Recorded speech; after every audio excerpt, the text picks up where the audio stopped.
Right guys, this is my Copepod farm. I've got 4 110 litre tubs that I use to culture and grow copepods. Now, there they are. Now I started doing this last year, and I started with kind of little tubs. These are like 21 litre tubs, which I'm using to cover the last 110 litre tub at the end.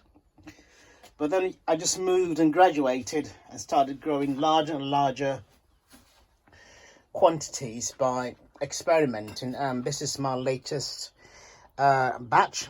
So these were in my shed over the winter, that big shed over there, and I just moved them out this weekend to have them in my kind of a old greenhouse, and needs quite a lot of work done to it.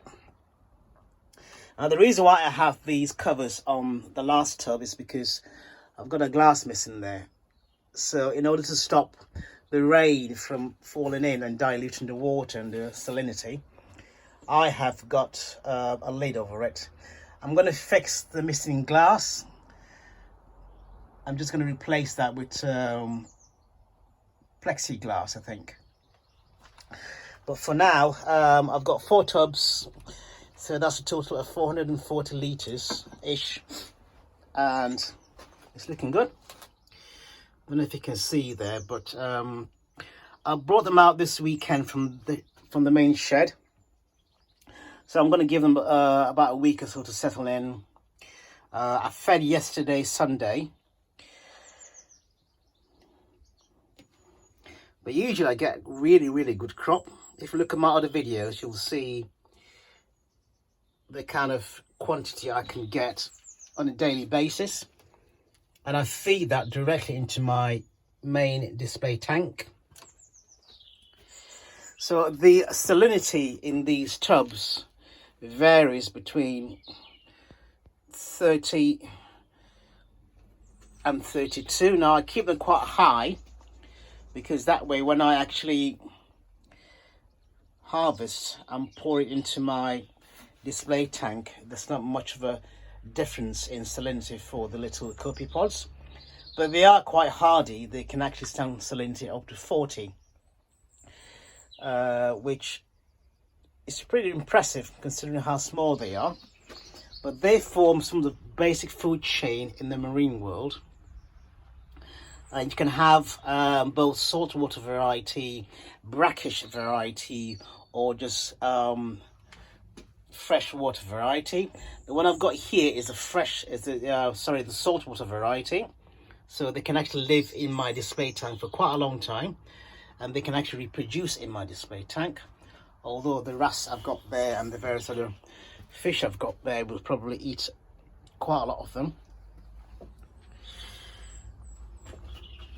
So there we go. I'm going to keep you guys updated on what I do, how I do it.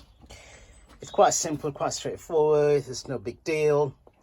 When it gets really hot, I'm going to remove these heat retention sleeves that I've got wrapped around this tub.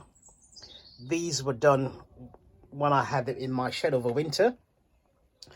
But as it gets hotter, I will just remove them. But for now, it's quite straightforward, and it's a lot easier than people think it is. It does smell, so if you want to do this indoors, you probably won't be able to because of the smell.